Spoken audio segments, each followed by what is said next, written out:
The sky over Wyoming was a sheet of bruised tin, pulled tight from one horizon to the other. It had been gray for days, a high, thin gray that promised nothing but wind. Now, in the late afternoon, that promise was breaking. Low, purple-bellied clouds gathered in the west, moving with a speed that felt wrong, like they were hunting. The wind did not whistle. It tore across the prairie, a low, grieving sound that flattened the buffalo grass and sent curtains of dust spinning into the air.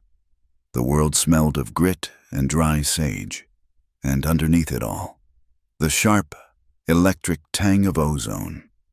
Rain was coming, but it would not be a gentle rain. It would be a scouring.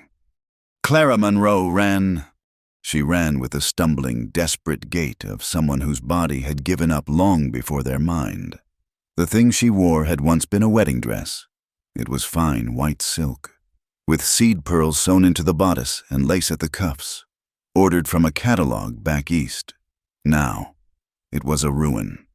The hem was ripped to her knees, stained dark with mud and streaks of something darker. Thorns and burrs clung to the fabric, tearing at the delicate lace with every step. Her feet were raw. The thin satin slippers, meant for a church aisle and a polite dance, had lasted less than a mile. She had been on foot since dawn, running across the open, empty land. Behind her, faint but carried clear on the wind, came the sounds that had driven her for hours. The high, thin shout of a man and the rhythmic, pounding drum of horses' hooves. They were not in sight, not yet. This land was so big it swallowed armies, but it could not hide a single woman in a white dress. She did not know where she was going. There was nowhere to go. There was only away. Away from the wedding breakfast, the hard-faced women who had dressed her, the smell of stale whiskey on his breath. Away from the moment the preacher had asked her to vow, and the sound of her mother's quiet, desperate sob from the front pew. Away from the dry, papery touch of his hand as it closed on her arm. Her breath was a tearing sob in her chest. The air was too thin, too full of dust. It coated her tongue, gritted between her teeth. Every instinct screamed for her to stop, to lie down in the grass and let the storm or the men take her. But some deeper, more animal thing kept forcing one bloody foot in front of the other. She saw the barn through a haze of grit and exhaustion. It was not a grand thing, just a weather-beaten gray box standing alone against the bruised sky, its wood silvered by sun and wind. A small, mean-looking sod cabin was attached to its side, more of a lean-to than a house, with a single dark window and a plume of smoke rising bravely from its chimney. It meant a person. A person meant questions. It might mean help, or it might mean the end. She did not have the strength to choose. Clara Monroe fixed her eyes on the dark shape of the barn, pushed herself forward for 20 more steps, and then the world tilted. The pounding in her ears was not the horses, but her own blood. The gray sky and the brown grass folded into one, and she fell, a tangle of ruined silk and despair, into the dirt just as the first cold, fat drop of rain struck her face. Jessie Hart did not like storms. They made the cattle restless and brought back memories of lightning splitting a cottonwood, the smell of ozone and burnt hair. He was checking the latch on his small corral when he saw it. He had been alone for 3 weeks. His last trip to town for flour and salt had been quiet.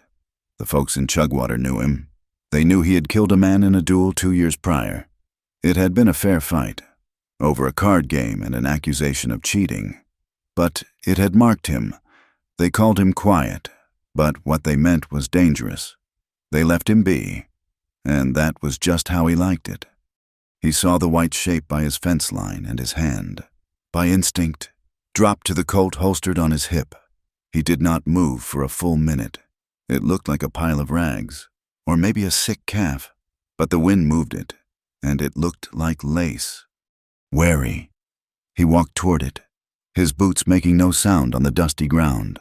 The rain was starting now, picking up, turning the dust to a thin, cold paste. It was a woman. He stopped 10 feet away. She was unconscious, face down. Her hair, a pale brown, was matted with mud and twigs, and she was wearing a wedding dress, or what was left of one. He could see the dark, bloody tracks she had left in the dirt, and the raw, torn flesh of her feet. Jesse cursed, low and soft. This was trouble. This was the kind of trouble that followed a man, the kind that brought other men with guns. His first instinct, the one that had kept him alive this long, was to get on his horse and ride south until the storm passed and she was gone. He looked up at the sky. The clouds were churning, a sickly greenish black. The wind shrieked. Even if he was that kind of man, he could not leave a dog out in this. He knelt, his movements economical. He touched her shoulder. "Ma'am?" She did not stir. She was soaked through already, and the cold was setting in. With a sigh that sounded more like a growl, he holstered his pistol, slid one arm under her shoulders and the other under her knees. She was lighter than a sack of feed. He lifted her. She moaned, a thin sound lost in the wind, and her head lolled back. He got a look at her face for the first time. She was young, younger than he had thought. Her face was smudged with dirt and streaked with tears, her lips blue. He carried her not to the barn, but to the small cabin attached to it. He kicked the door open with his boot and carried her inside, letting the door slam shut against the rising roar of the storm. The single room was dark, lit only by the red glow of the wood stove. It smelled of coffee, leather, and wood smoke. It was sparse, but it was clean. A bed in one corner, a table with 2 chairs, a dry sink, and the stove. He carried her past the fireplace and laid her gently on his bed, a simple frame with a ticking mattress. She immediately curled into a tight ball, shivering. For a moment, Jesse just stood there, dripping on his own floor, the brim of his hat letting water run down his neck. He was a man of simple routines. This was not part of them. The wind hammered the small cabin, and the rain began to lash the single window like handfuls of gravel. He moved. He did not think. He just did what needed doing. He lit the kerosene lamp on the table. The yellow light filled the room, pushing the shadows into the corners. It revealed her more clearly. The dress was a catastrophe, plastered to her skin with mud and water. Her feet were a horror. He stoked the fire in the stove, adding 2 more logs until it was roaring, throwing off a dry, pulsing heat. He filled a tin basin with water from the kettle, adding a splash of cold from the bucket by the door. He grabbed a clean rag from a hook and a bottle of whiskey from his small pantry. He pulled one of the chairs over to the bed. She was still shivering, her eyes squeezed shut. "Ma'am," he said, his voice rough from disuse. She did not respond.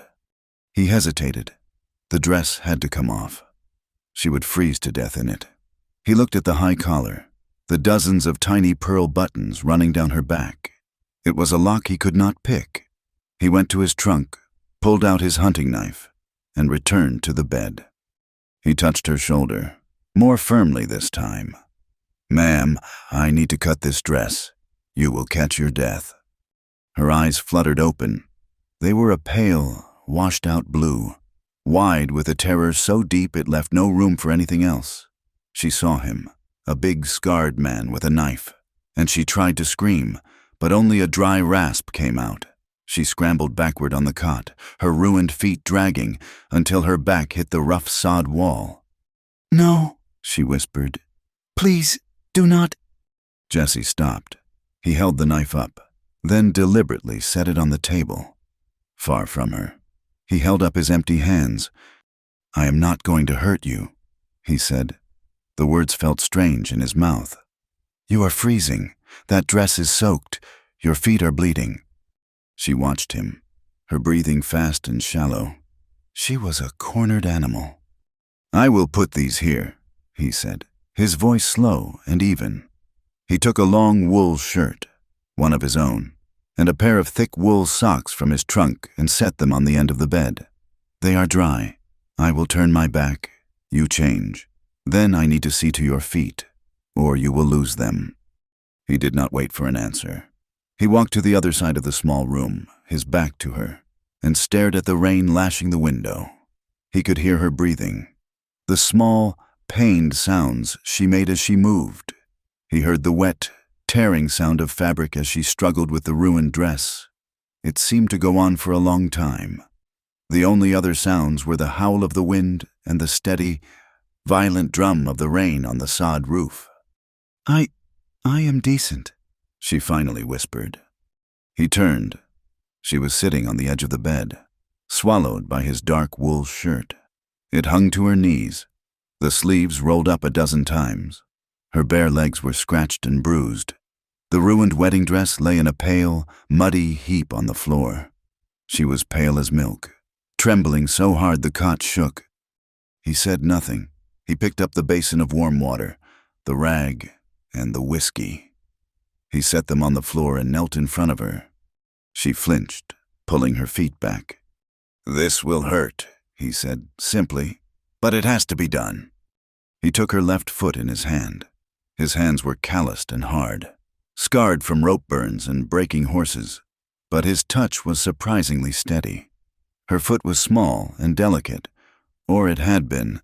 Now it was cut, swollen, and packed with dirt and gravel. She hissed in pain as he lowered it into the warm water. "Hold on," he said. He cleaned her feet with a methodical, impersonal patience. He picked out the gravel, washed away the blood, and cleaned the deeper cuts with the rag soaked in stinging whiskey. She cried out, a sharp intake of breath, and gripped the edge of the mattress, her knuckles white, but she did not pull away. He worked in silence, his head bent. When he was done, he dried her feet and gently, awkwardly, pulled the thick wool socks over them. He stood and took the bloody water to the door, opened it just a crack, and threw the water into the storm. The wind nearly ripped the door from his hand. He slammed it shut and slid the bolt. He did not ask her name. He did not ask her where she came from, or why she was wearing a wedding dress in the middle of a storm. And she did not ask his. The questions hung in the small, warm room. But the storm was too loud to hear them. He poured 2 tin cups of coffee from the pot that was always on the stove. He handed one to her. Their fingers brushed. Hers were like ice. He sat in the other chair, across the room, near the stove, his own cup cradled in his hands. They sat in silence for hours. The storm reached its peak, a furious, screaming thing that seemed intent on tearing the cabin from the earth. The lamp guttered. The fire in the stove popped and hissed. Jessie watched her. She drank the coffee, her hands shaking. She stared into the fire, but he knew she was not seeing it. He saw the memory of her run in the tightness of her shoulders, the way she jumped every time the wind hit the cabin a new way. He was used to solitude. Her presence was a loud noise in his quiet life. He felt the weight of her fear. It was an old, familiar feeling, one he recognized. Sometime after midnight, the storm settled into a steady, pounding rain. The wind died down to a low moan. Exhaustion finally pulled her under. Her head nodded, and she slumped forward, catching herself before finally giving in. She lay down on the cot, on top of his blankets, and curled up, facing the wall. Jessie stayed in his chair. He cleaned his pistol, oiled his saddle tack, and watched the fire. He knew he should sleep, but he could not. The trouble was here, sleeping in his bed, wearing his shirt. He must have dozed, his head tipped back against the wall, because the sound woke him. It was a small sound, a choked gasp. He was on his feet instantly, his hand on his gun. She was sitting bolt upright on the cot, her eyes wide open but seeing nothing in the room. She was breathing in short, terrified pants. "No," she whimpered. "Please, I cannot, please." She was dreaming. Jessie moved toward her, his boots quiet on the wood floor. He stopped at the foot of the bed. "Ma'am," he said, his voice low. She did not hear him. She seemed to be shrinking, trying to pull away from something. "Do not make me! His hands! It is cold!" She began to sob, a dry, harsh sound that was more terrifying than a scream. She was reliving the wedding, the preacher's voice, the forced vows, the touch of the old man she was being sold to. Jesse reached out, his first instinct to shake her awake, but he stopped his hand. He knew that touch, right now, would be a violence. Instead, he did the only thing he could think of. He stayed perfectly still, a solid, unmoving shape in the lamplight. He did not speak again. He just stood there, breathing slow and even. He waited. He was good at waiting. Slowly, the terror in her eyes began to fade. The room came back into focus for her. She saw the rough walls, the low ceiling, the stove, and then she saw him, standing at the foot of her bed, watching her. The fear did not leave, it just changed shape. It focused on him. He raised one hand, palm out. "You are safe," he said. It was all he had to offer. "You were dreaming." She stared at him, her chest heaving. She wiped her face with the back of her hand, smearing the last of the dirt. She looked at the bolted door, the rain-lashed window, and then back at him. They are coming," she whispered. "No one is out in this," Jesse said. "Not tonight. The creek will be too high to cross by now." She seemed to ungrasp that, the creek, an obstacle. She nodded, slowly. He walked back to the stove and poured more coffee into her cup, then handed it to her.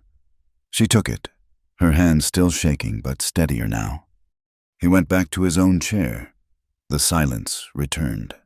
But it was different. It was filled with her nightmare. She spoke first, her voice a low, rough whisper. "I ran away," she said, staring into the tin cup. "From my own wedding. I was supposed to be married this morning." Jesse poked the fire with a stick, sending a shower of orange sparks up the chimney. He did not look at her. He just nodded. Once. He did not need her to say more. He had seen the bruise on her wrist when he was cleaning her, the one shaped like a thumb. "I left him at the church," she said, the words spilling out now, quiet and fast. "I just ran. I do not even know where I am." "Wyoming," he said, "near Chugwater." She nodded. It meant nothing to her. She looked small and broken, lost in his shirt. A long minute passed. The rain drummed on the roof. "Been weeks," Jesse said, his own voice sounding foreign, "since I spoke a word to anyone. Before you." She looked up at him then, truly looked at him. She saw the lines around his eyes, the old white scar that cut through his left eyebrow. She saw the quietness in him, the solitude. He was not judging her. He was just there. The distrust in her gaze did not vanish, but it softened, like a frozen river thawing at the edges. She saw a man who knew what it was to be alone. He saw a woman who knew what it was to be hunted. She shivered again, though the room was warm. She looked at the cot, then at him in his chair. She looked at the bolted door, a flimsy piece of wood against the world. The night was not over. The men were still out there. Somewhere. I cannot go back," she whispered, the words so quiet he barely heard them. He just nodded. She clutched the cup. "I do not have anything. No money. No anything." She looked up at him, her eyes desperate, pleading for something she could not even name. "Just one night," she said, her voice trembling. "Just one night of kindness. That is all I need." It was a barter, a plea, a surrender. Jesse Hart looked at her for a long time. He saw the ruined girl, the terror in her eyes. He knew, with a certainty that settled in his gut like a cold stone, that letting her stay was a mistake. She was trouble, and she would bring her trouble to his door. He had built his life on avoiding this very thing. He thought of the men who were hunting her. He thought of the storm. He thought of the look in her eyes when she woke from the nightmare. He gave a single, slow, reluctant nod. Clara let out a breath she seemed to have been holding since dawn. The tension drained from her shoulders, and she looked, for the first time, merely exhausted, not terrified. Jesse stood. He took off his hat, a gesture of finality, and hung it on the peg by the door. He walked to the single window, where the wind was still rattling the glass. A flimsy piece of calico, a poor excuse for a curtain, hung beside it. He pulled it shut, closing out the storm and the vast, dark, drowning world outside. He looked back at her. She was already lying down, her eyes closing. He turned down the lamp, leaving the room in the warm, flickering light of the stove. He sat back down in his chair, his pistol on his lap, and prepared to wait for morning. The first light was a weak, gray smear against the window. It was not the light of morning, but the light of a world underwater. Jesse was already awake, sitting in his chair, the empty tin cup of coffee cold in his hands. He had not slept. He had listened to the rain fade from a roar to a steady drum, and finally, to a thick, dripping silence. He heard the girl, Clara, she had called herself, shift and sigh in his bed, her nightmares pulling her close to the surface of sleep before letting her fall back under.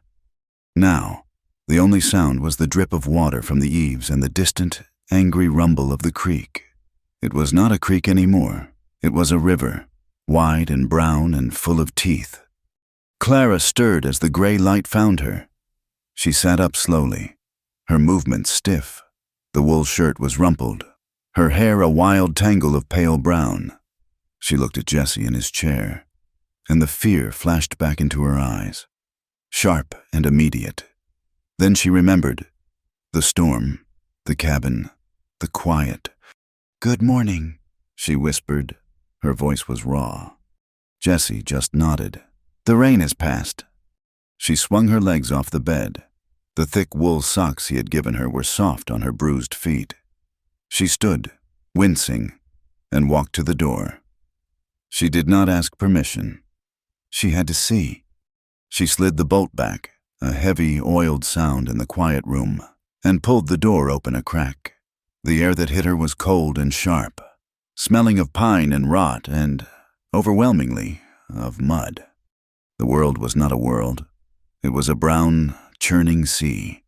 His small cabin and barn sat on a slight rise, and for that, she was grateful.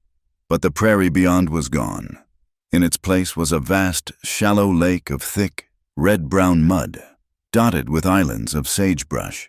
The creek in the distance had breached its banks by 100 yards, a fast-moving torrent of muddy water carrying branches and debris. "Oh," she said. It was a sound of profound despair. "It will be like this for days." Jesse's voice came from behind her. He was standing, stretching the stiffness from his back. "Maybe a week. Nothing is crossing that. Not a horse, not a man." Clara turned to him, her face pale. "But they will. They will come. They will not stop." "They will stop for the creek," he said, turning to the stove. "Even he cannot ride on water." He broke some kindling and fed it into the firebox. The simple, domestic sound of it was an answer in itself. "I have to go," she insisted, her voice rising with a note of panic. "I cannot stay here. I cannot bring this to you."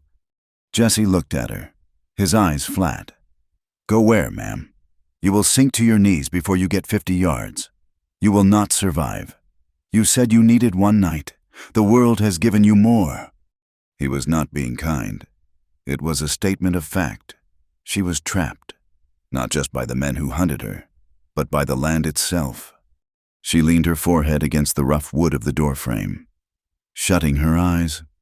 The cold air felt good on her hot face. He was right. She was a fool to have run with no plan, no thought but escape. She was a fool to be alive. "I have coffee," he said, breaking the silence. "And I am making oatmeal. You had best eat." She turned and shut the door, bolting it against the brown water and the gray sky. They ate in silence, sitting at the small table. The oatmeal was plain, boiled with water and a pinch of salt. To Clara, who had been raised on bland, dutiful meals, it tasted like sustenance. It tasted like survival. Jesse ate quickly, his eyes on his bowl. He was not a man built for company. Her presence filled his small cabin, made it feel crowded and loud. Even in the silence, he could feel her shame. It was a cold thing, coming off her like the chill from the mud outside.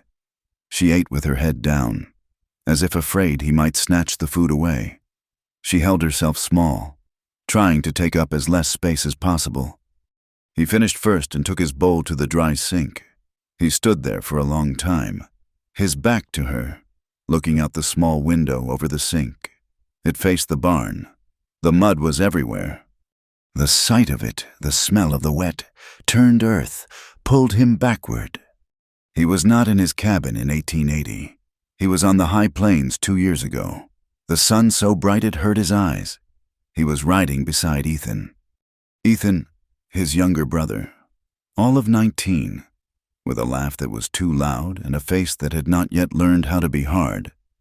Jesse was supposed to be watching him. That was his only job. Their mother had said, "You watch him. Jesse, he is not like you. He is soft." It was not a cattle raid. Not really. It was just taking back what was theirs. The brand was theirs. The cattle had strayed, and the big rancher from the south, the one who owned half the territory, had claimed them. His men had rebranded them. A clear theft. Jesse had argued against it.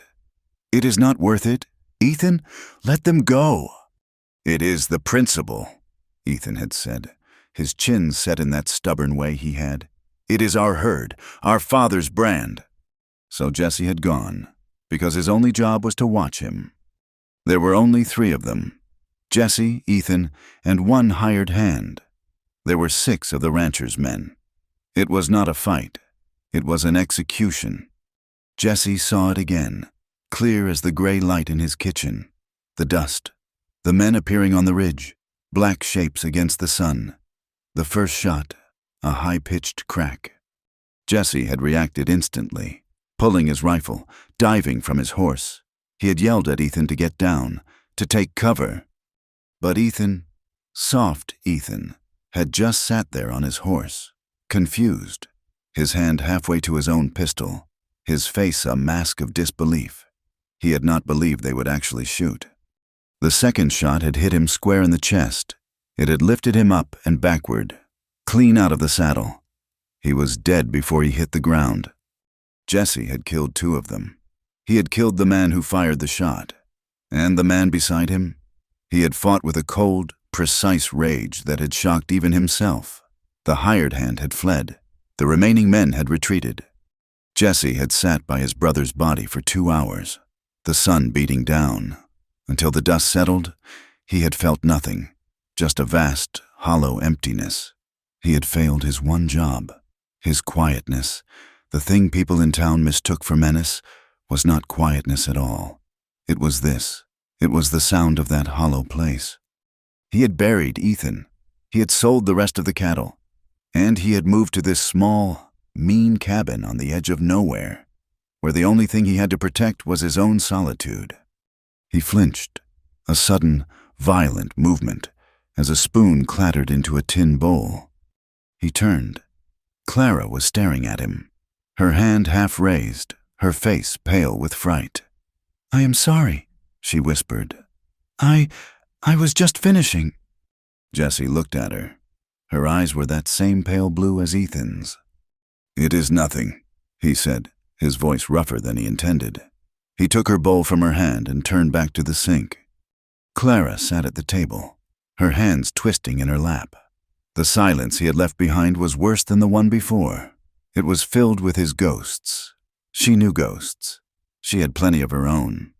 She looked at her hands, still bruised from her fall, but clean now. They were her mother's hands, long and pale. She remembered those hands, fluttering nervously as they fixed the veil on Clara's head. "You must be beautiful, Clara," her mother had said, her eyes not meeting Clara's in the mirror. "You must be accommodating, Mr. Brower is a very powerful man." Clara had not said anything. She had just stared at her own reflection. The girl in the white dress was a stranger, a painted doll. He has agreed to forgive your father's debts, her mother continued, her voice thin. All of them. We will keep the farm. Your sisters will be provided for. You are saving us. Clara. Saving you, Clara had thought, or selling me. She remembered Mr. Brower. He was an old man, older than her father, with hands that were always damp and a way of looking at her that made her skin crawl. He smelled of tobacco and stale peppermints. He had given her the dress, this silk prison. The church had been cold. The flowers on the altar were already wilting. She had walked down the aisle, her father's hand tight on her arm, and all she could see was Mr. Brower's face, waiting. He was not smiling. He was just watching, as if he were inspecting a new piece of livestock. When the preacher spoke the words, "To love and to honor," a black final coldness had settled in her chest. It was not a wedding. It was a burial. She was being buried alive in that white silk dress. And then, when the preacher asked if anyone objected, she had heard her mother's small, tight sob. It was not a sob of joy. It was a sob of guilt. That sound had broken the spell. Clara had not planned it. She had simply turned, lifted the heavy skirts of her dress, and run. She had run past her mother, past her sisters, past the stunned, open-mouthed guests. She had run out of the cold church and into the wind, and she had not looked back. The slam of the cabin door pulled her back to the present. Jesse was outside, mending a piece of fencing near the barn that the wind had damaged. She watched him through the window. He moved with a slow, deliberate economy. He did not waste emotion. He was strong. She could see that. The cold wind pressed his wet shirt against his back, outlining the muscles. He was alone, but he did not seem lonely. He seemed complete. She felt a stab of something new. Not fear, not shame, envy. He belonged to this harsh land. She belonged nowhere. A little after noon. The sound of a horse slogging through the mud made her heart leap into her throat. Jesse heard it too. He dropped his tools and moved to the side of the barn, his hand instinctively on his pistol. A man on a mule was picking his way along the high ground of the ridge, coming toward the cabin. "Get inside," Jesse said, his voice low and sharp, not looking at her. "Stay away from the window." Clara fled back into the cabin, her heart pounding. She pushed the curtain aside just enough to see. The man was older, rail-thin, with a dripping hat and a gray, suspicious face. He rode up to Jesse, his mule stopping to blow. "Hart," the man said. He had a nasal, complaining voice. "Amos," Jesse replied, his tone flat. He did not move from the barn wall. "This is a hell of a storm," Amos said, spitting a brown stream of tobacco into the mud. "Creek's high as I have ever seen it. Thought I would check on my traps. And my neighbors." "I am fine," Jesse said. Amos was not so easily dismissed. His small, watery eyes scanned the cabin, the corral. "Just you? Alone out here?" "Same as always." "Funny," Amos said, rubbing his chin. "I was in town 2 days ago. Heard some talk. Rich fellow over by Laramie, a Mr. Brower, is missing his bride. Seems she ran right out of the church. He is offering a reward. A big one. $500. Clara felt the blood drain from her face. She pressed her hand to her mouth. Jesse did not blink. "I do not listen to gossip. Amos. $500 buys a lot of anything," Amos said, his eyes lingering on the cabin door. "You see anyone? Anyone at all? Maybe a woman. Looked like she was in trouble." "I have seen no one," Jesse said. His voice was cold as the mud. "Just the rain, and now you." Amos laughed. A dry, barking sound. "Always pleasant. Hart, always pleasant." He looked at the cabin again. "You got company. Smells like you are burning more wood than usual." "My cousin," Jesse said, the lie coming smooth and easy. "From up north. He is passing through. Took sick with a fever. He is sleeping." Amos's eyes narrowed. He clearly did not believe it, but he also clearly saw the way Jesse's hand was resting near his holster. He knew Jesse's reputation. He knew Jesse had killed a man. He did not know if Jesse was desperate enough for $500 or stubborn enough to lie for no reason. "A fever, you say?" Amos said slowly. "Well, you tell him I hope he feels better." "I will," Jesse said. Amos stared at him for another long moment, then tugged on his mule's reins. "Well, I will be seeing you." He turned the mule and began the slow, sucking journey back toward the ridge. Jesse did not move. He stood and watched, a statue of wet wool and denim, until Amos was a small, dark speck against the gray sky. Only then did he turn and walk back to the cabin. He kicked the mud off his boots before he came inside. He shut the door and bolted it.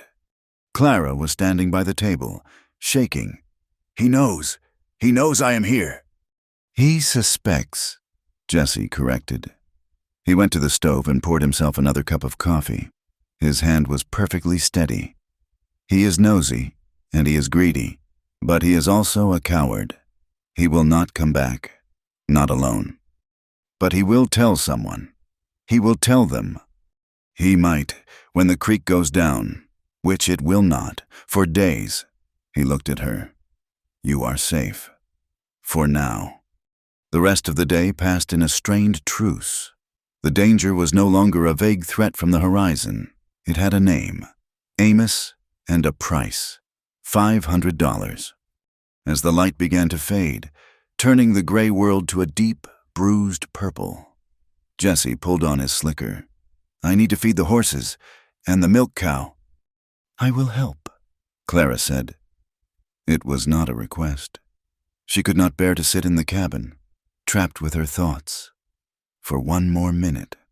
He looked at her bare feet, now bandaged with clean rags. "You have no boots?" "I will walk in the socks," she said. "I do not mind the mud. I need to do something." He looked at her, at the stubborn set of her chin. It was the same look he had seen on Ethan's face. He sighed and nodded, then went to his trunk. He pulled out a pair of old, worn boots. "These were my brother's. They will be too big, but they are better than nothing." She sat on the bed and pulled them on. They were too big, but with the thick socks, they stayed on. She felt a strange, private pang. His brother's boots. She was walking in a dead man's shoes. The air in the barn was warm and sweet, smelling of hay and animals. It was a comforting, living smell after the cold mud. There were 2 horses in their stalls, a sturdy-looking sorrel and a gray mare, and a gentle-faced milk cow. Jesse lit the lantern, and the barn filled with a soft, yellow glow. The animals nickered softly at his approach. "You fork the hay," he said, gesturing to the loft. "I will handle the grain and the milking." She climbed the ladder, her movements awkward in the heavy boots. The hay was dry and smelled like summer. She pushed the fork into it, the simple physical labor a relief. She dropped forkfuls down into the mangers. Below, she could hear Jesse's movements, the metallic scoop of grain, the rhythmic hissing sound of him milking the cow. They worked without speaking. A fragile peace settled between them. Here, in the warm light, with the rain dripping softly on the roof, the world outside, the mud, the hunters, Amos felt distant. There was only the work, the simple, honest work of keeping things alive. She climbed down when she was done. He was just finishing with the cow. He stood, his pail full of frothy milk. "Thank you," she said. He nodded, avoiding her eyes. He was not comfortable with this. With the he started toward the door. Clara moved to follow, but she stumbled. The boots were too large, and she was still weak. She reached out a hand to steady herself, grasping for the wall. Instead, her hand brushed his shoulder. It was an accident, a simple, trembling touch. Jesse froze.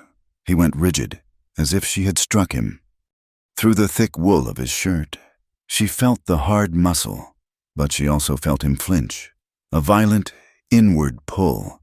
He stepped back so quickly he almost stumbled himself, his face a mask of something she could not read. It looked like anger. It looked like pain. "I am sorry," she whispered, pulling her hand back as if she had been burned. I tripped." He stared at her, his breathing heavy. He was torn. He was a man who had not allowed himself to feel, to want, to need anything in 2 years. This girl, with her storm-blue eyes and her broken past, was a threat to the hollow peace he had built. Her touch was a spark in a tinderbox of guilt and longing. He wanted to push her away, to tell her to go, to leave him to his ghosts. And he wanted to pull her close, to shield her from the world that had tried to break her. The conflict was so clear on his face that Clara took a step back, afraid again. "Jesse," she said, using his name for the first time. It sounded soft in the quiet barn. He looked away, at the gray mare. "You should go inside. It is cold." "That man, Amos," she said, her voice small. "He is right. I am trouble. I will bring them to you. I should leave in the morning. I will take my chances with the mud."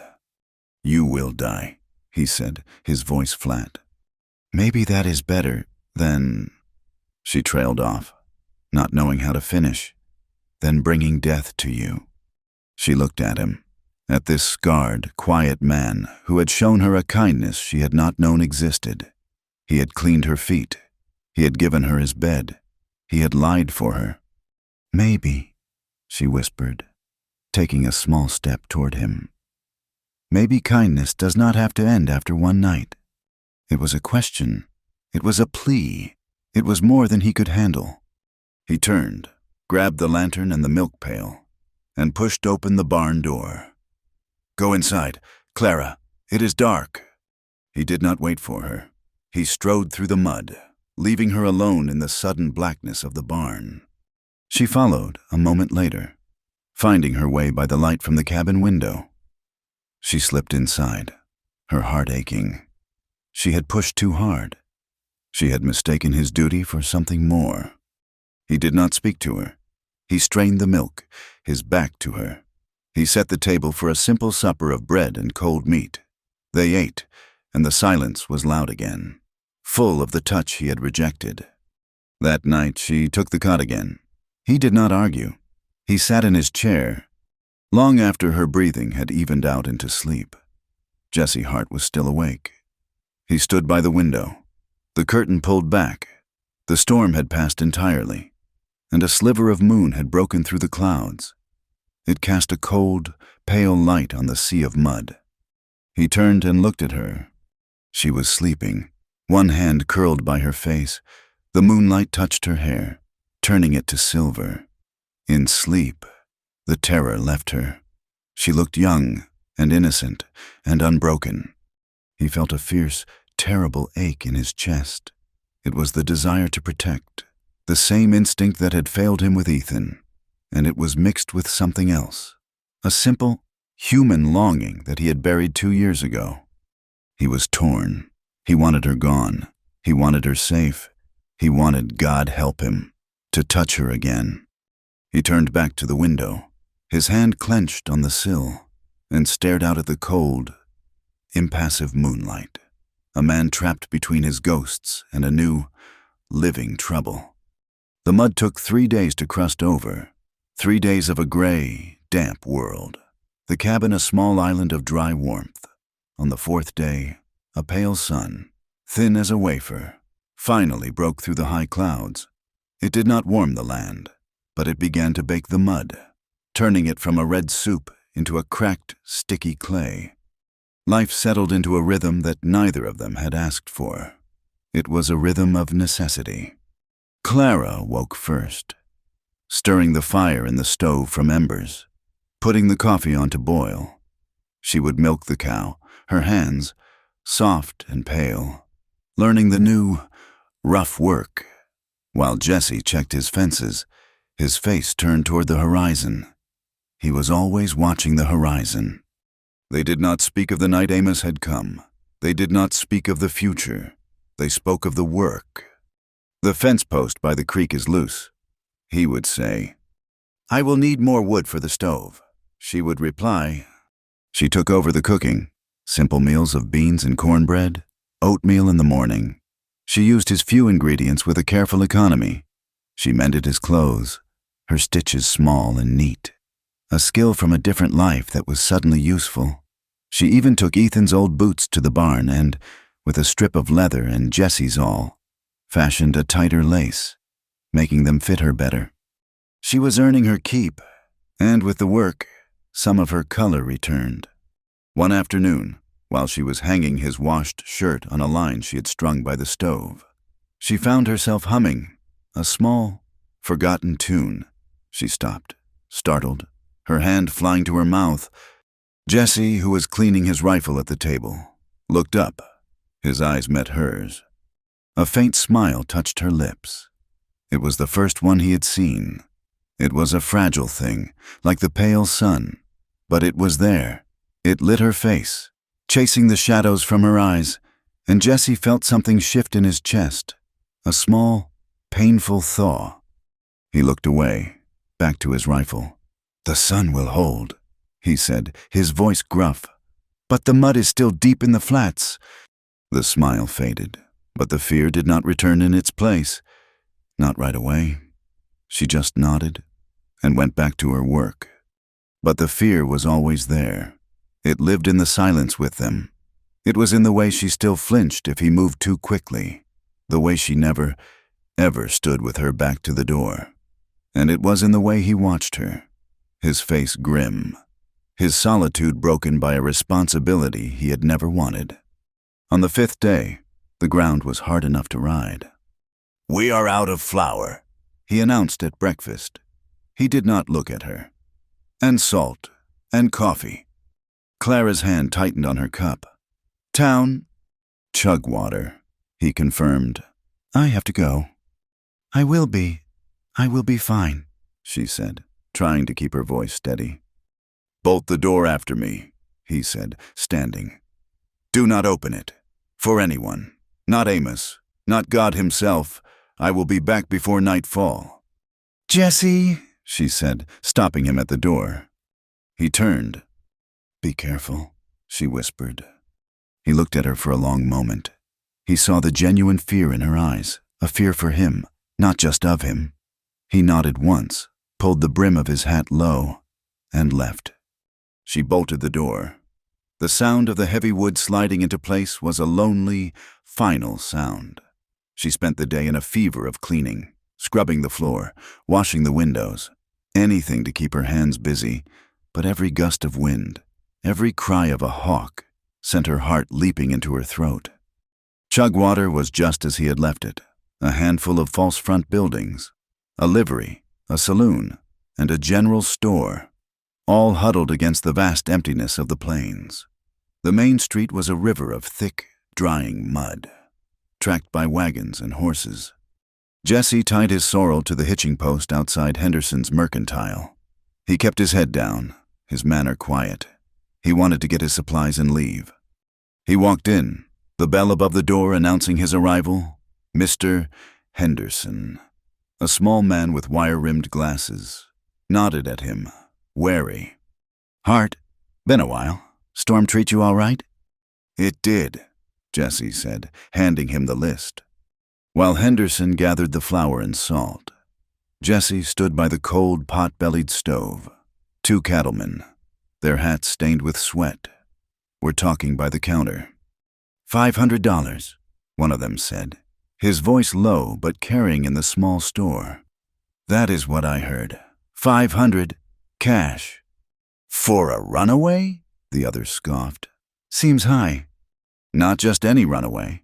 Silas Brower's new wife ran clean out of the church in Laramie, left him standing at the altar." Jesse went still. The air in the store suddenly felt thin. He did not move, did not turn. He just listened. "Brower," the first man said, spitting into a spittoon. "He owns half the territory. He is not a man you cross. He has put riders out. Every hand from here to Cheyenne is looking for her. $500 for the girl, and $100 for anyone who helped her. Silas Brower. The name hit Jesse like a bullet. It was not a common name. It was a name he had scratched into the dirt with a stick over his brother's grave. A name he had cursed in the dark for 2 years. Silas Brower. The man who had cheated them. The man who had claimed their strays. The man whose men had shot Ethan. He felt the blood drain from his face. The room tilted. It was not just a rancher. It was the rancher. Clara had not just run from a cruel marriage. She had run from the man who was the source of all his grief, all his guilt, the man who had taken his brother's life. "Heard she is young," the first man said, with a low chuckle. "And pretty. Cannot blame her. Old man Brower? He is a cold one. Still, $500. Mr. Henderson returned, sliding a heavy sack of flour onto the counter. "That be all, Hart?" Jesse could not speak for a moment. He just stared at the sack. He was not just protecting a runaway. He was hiding the property of his mortal enemy. The irony was so bitter it almost made him laugh. This was not trouble. This was a reckoning. This was fate, or God, or the devil, having a cruel joke at his expense. "Hart?" Henderson asked again. "Yes," Jesse said, his voice a hoarse croak. He threw his coins on the counter, grabbed his supplies, and walked out. He rode fast. The sorrel, sensing his urgency, flew over the hardening ground. His mind was racing. He was not just protecting her anymore. He was defying him. He was stealing the one thing Silas Brower thought he owned. The act was a strange, dark, satisfying revenge. But it was also a death sentence. Brower would not send men like Amos. He would send gunmen, the same kind of men who had killed Ethan. He had to warn her. They had to leave, tonight. He was a mile from the cabin when a rider intercepted him, coming out of a dry ravine. Jesse's hand went to his pistol, but he relaxed when he saw the man. It was Jed Miller, a trapper who sometimes rode through, trading pelts for whiskey. "Hart," Jed called out, pulling his horse up. "Just the man I was looking for." "I am in a hurry. Jed," Jesse said, his eyes on the smoke rising from his cabin chimney. "This will not take a moment. I was just in Chugwater myself. Heard the news. $500. Jed grinned, showing yellow teeth. "And I was just by your place. Saw that nosy neighbor of yours, Amos. He was sniffing around. Told me he thinks you got someone holed up in there." Inside the cabin, Clara heard the voices. She ran to the window. It was Jesse, but he was not alone. Her heart hammered. She could not see the man's face, just his back, a stranger. She cracked the door, just a sliver, holding her breath. The wind was picking up again, and it carried the men's voices in fragments. "I know it is her," Jesse was saying, his voice sharp with impatience. "I know who she is." Clara's blood went cold. "It is Brower's wife," Jesse said. "I found out in town." "Well, hell," Jed said, his eyes wide. $500. Jesse, that is a fortune. We could split it. Just ride her into Laramie. He will not care how she got there." Clara pressed her hand to her mouth, a sob building in her throat. "No, Jesse, no." "It is not about the money, you fool," Jesse snapped. He was thinking of Ethan. "It is complicated." "Complicated?" Jed scoffed. "Sounds simple to me. What are you going to do?" "I am going to get her out," Jesse said, his voice low and hard. I need to handle this. Just get out of here. Jed, forget you saw me. Forget you were here." All right, Jed said, raising his hands. "Your business, but you are a fool to let that much money walk away." Jed turned his horse and rode off. Clara stumbled back from the door, her vision tunneling. He knew. He had known. He had been lying to her. The kindness, the food, the boots, the smile he had almost given her. It was all a lie. A trap. He was waiting for the mud to dry. He was negotiating with that man. I am going to get her out. He was going to turn her in. It was the ultimate betrayal. It was her mother, selling her. It was Mr. Brower, claiming her. It was the entire world, confirming that she was a piece of property, worth $500. The panic that hit her was colder and sharper than the storm had been. It was absolute. When Jesse walked in 2 minutes later, his face a grim mask of worry. She was standing by the stove. "Clara," he said, dropping the sack of flour on the table. "We have to talk. What I learned in town—" "I will make supper," she said, her voice a thin, flat monotone. She did not look at him. "No, listen to me," he said, stepping toward her. "We are not safe. The man you ran from—" "I am tired," she said, cutting him off. I will just make the bread." He stopped. Her strangeness, her coldness, was a wall. He thought she was just scared. He did not realize he was the one she was scared of. "All right," he said slowly. "Eat, then we pack. We are leaving tonight." "Yes," she thought, a cold, hysterical laugh rising in her. "We are leaving, but we are not going to the same place." She waited. She kneaded the dough, her hands shaking so violently she could barely work. She baked the bread. They ate in a thick, choking silence. He was cleaning his guns, checking his saddlebags, preparing. She waited until he was in his chair, his head tipped back, his eyes closed. He was not asleep, just exhausted, his mind racing. She waited until the cabin was still, until his breathing deepened. The moon was not yet up. The wind was howling again. Another storm, black and fast, was rolling in from the west. She moved like a ghost. She did not pack. She grabbed the blanket from the bed, put on Ethan's boots, and slipped out the door, leaving it unbolted. She ran to the barn. The horses nickered. She did not take the sorrel. He was Jesse's. She took the gray mare, the one she had fed. Her hands fumbled with the bridle and saddle in the dark. She led the mare out, mounted, and kicked her hard, sending her into a panicked run. She did not know where she was going. She just rode, away, into the wilderness, into the teeth of the coming storm. The sound of the barn door, slamming in the rising wind, woke Jesse instantly. He was on his feet, his gun in his hand, before he was fully awake. The cabin door was open, swinging on its hinges. The cot was empty. "Clara!" He ran outside. The wind tore at him. He saw the tracks in the dirt, already fading. The gray mare was gone. "Damn her," he whispered. But it was not anger. It was guilt. "You fool! You stubborn, terrified fool!" She had overheard him. She had misunderstood. And now she was running, alone, into a thunderstorm. He did not waste a second. He ran to the barn, saddled the sorrel, and took off after her. He was a tracker, and he was a good one. But the rain started before he was a mile from the cabin. This was not a gentle rain. It was a violent, cold deluge, driven by a wind that shrieked. Lightning split the sky, one blue-white flash after another, illuminating a world of mud and terror. He followed her. He followed the fresh tracks, the churned mud. She was riding hard, panicked. Clara could not see. The rain was a solid wall in front of her. The mare was terrified, slipping and sliding in the new mud. Clara clung to her mane, sobbing, blinded by rain and tears. She was lost. She came upon the river crossing by accident, the same creek that had trapped them before, but now, swollen by the new storm. It was a raging brown monster. It was 3 times as wide, and the sound of it was a deafening roar.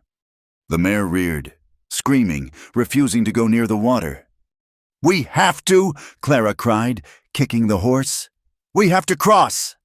She saw him then. A flash of lightning illuminated him.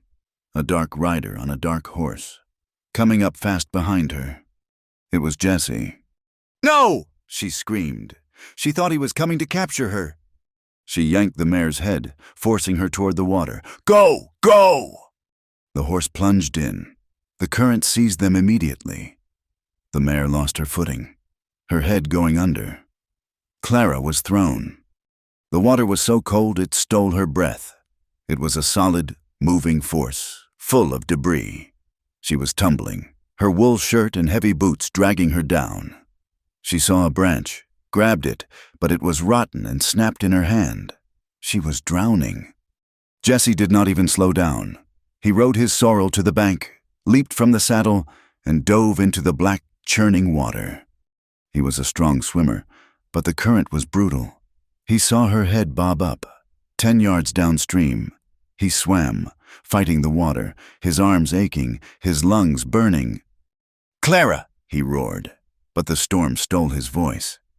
He reached her just as she was going under again. He grabbed a handful of her shirt, pulling her head above water. She was coughing, sputtering, barely conscious. He fought the river. It was trying to pull them both under, to smash them against the rocks. He aimed for the far bank, the side she had been trying to reach. His legs were numb. His lungs were on fire, but he held her.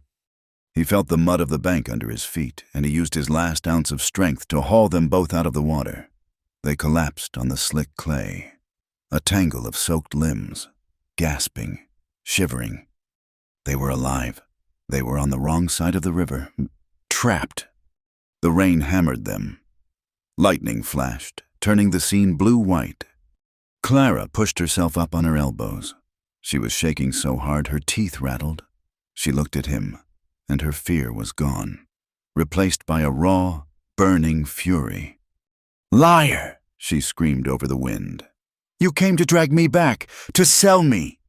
Jesse was on his knees, coughing up water. He looked at her, his face a mask of disbelief and rage. "Sell you? Are you insane? I came to save you. You were drowning." "I heard you," she shrieked, scrambling to her feet, though she could barely stand. "I heard you with that man, Brower's wife. $500. You were going to take me back." "You fool!" he yelled, getting to his feet.